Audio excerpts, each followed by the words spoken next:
Shabbat Shalom.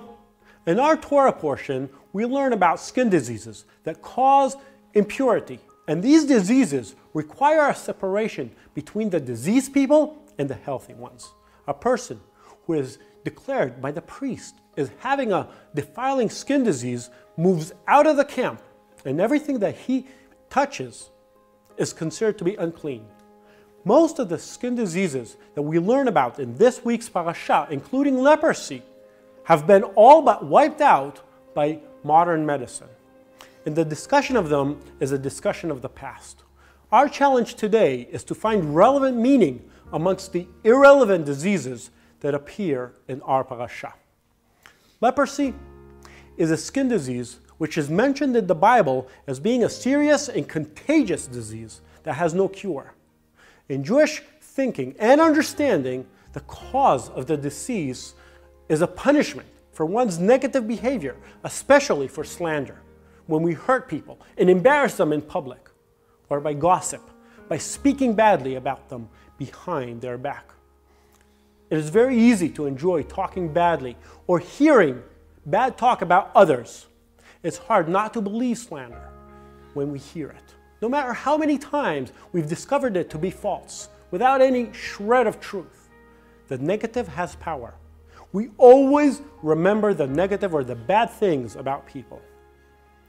When we say or hear negative stories about other people, we feel a degree of satisfaction. It's like the sensation of feeling full after devouring another person.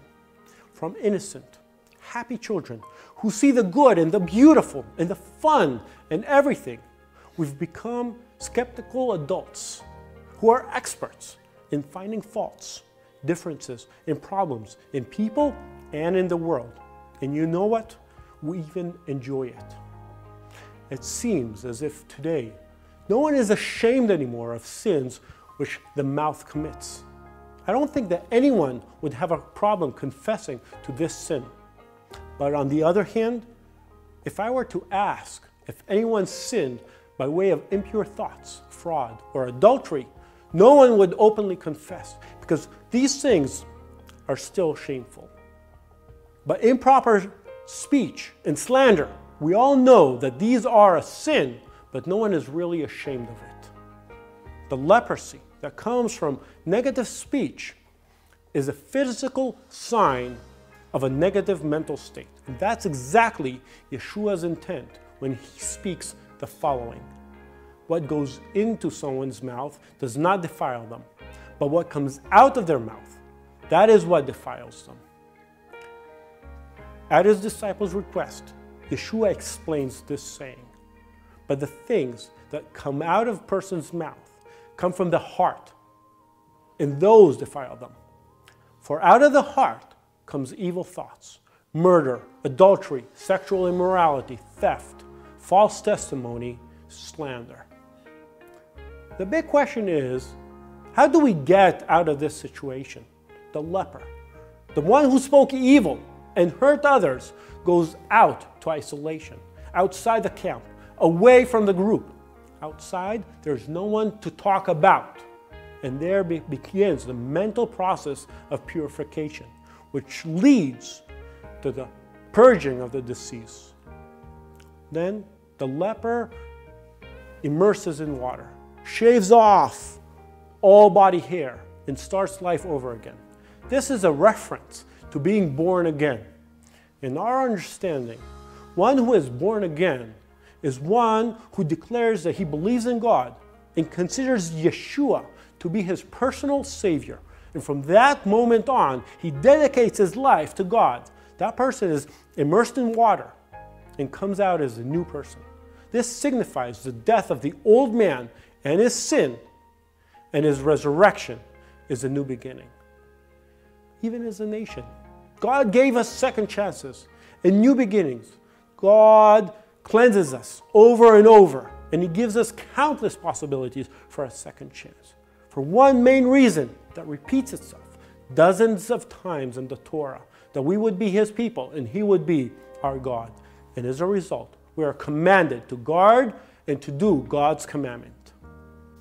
Therefore say, This is what the sovereign Lord says. I will gather you from the nations and bring you back from the countries where you have been scattered. And I will give you back the land of Israel again. They will return to it and remove all its vile images and detestable idols. I will give them an undivided heart and put a new spirit in them. I will remove from them their heart of stone and give them a heart of flesh. Then they will follow my decrees and be careful to keep my laws. They will be my people, and I will be their God. There were times in which Jews were considered by the peoples of the world to be lepers. We were rejected, pushed out of the camp, but God promised that this would change. The peoples of the world will see in us, the people of Israel, a blessing, and they will want to be near us. We see this trend growing stronger today.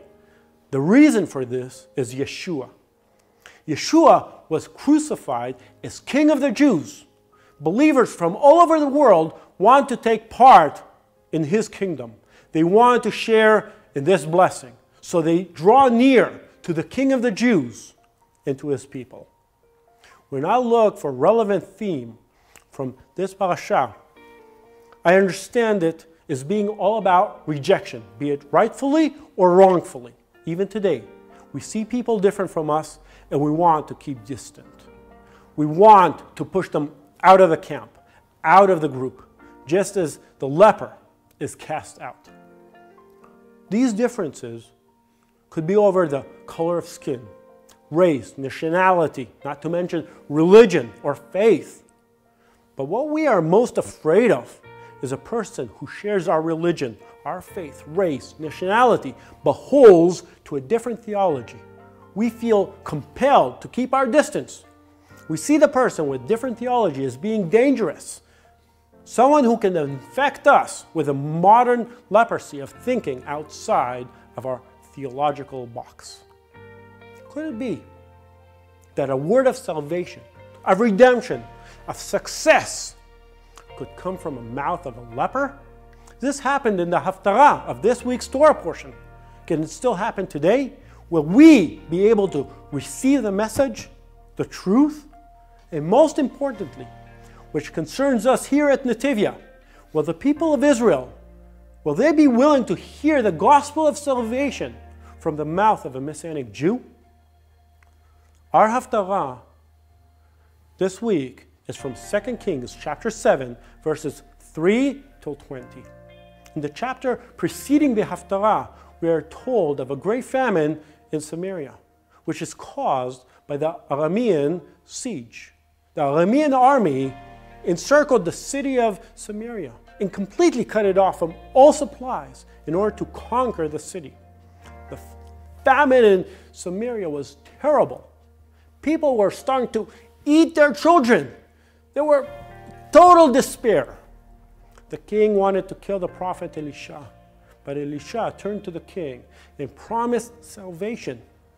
But it was difficult. It was difficult for the leadership to have hope during such a desperate and difficult time. Our Haftarah begins with chapter 7, verse 3. There we are focused on 4 lepers who are in despair even more than the inhabitants of the city. They're already starving to death. And they decided to take the final risk of going to the camp of Aram to ask for mercy. Even if they get killed, it wouldn't matter. They said they were already dying of starvation, but maybe the soldiers of Aram will throw some crumbs their way. I think that the 4 lepers made a lot of noise as they approached, because otherwise the guards might have thought they were spies or a commando assassination team. They wanted to draw the attention of the Aramean soldiers, to ask for a few crumbs of bread out of pity. When the lepers arrived to the camp, they found it abandoned. And the scriptures tell us that God made them hear the sound of a mighty army. And the Arameans thought that the Egyptians' army was coming to fight them. So the result was that the army of Aram fled and left everything behind. The food, the silver, the gold, all their property. Our lepers begin to plunder the camp. But very soon, they started to feel guilty, despite the fact that they were kicked out of the city during the siege. It was their national duty to share the good news and not to sin by remaining silent. That same night, they went back to report to the king. But the king feared it was a trap. The king got up in the night and he said to his officers, "I will tell you what the Arameans have done to us. They know we are starving, so they have left the camp to hide in the countryside, thinking they will surely come out, and when we will take them alive and get into the city." After the king confirmed that this was not a trap, the people went out of the city and were saved, just as Elisha promised. We, Messianic Jews, could be compared to those lepers. The rest of the inhabitants of the city don't want to come in contact with our theology. Essentially, dialogue within Judaism has kicked us out of the camp.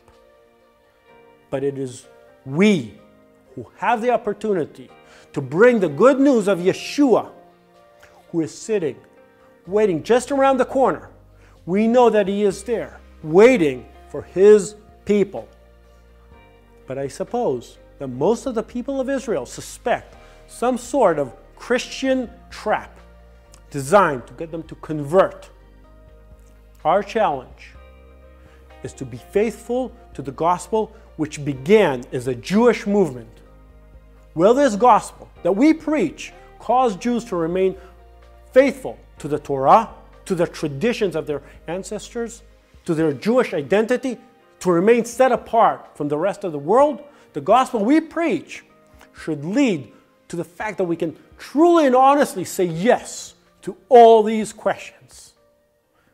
Shabbat Shalom.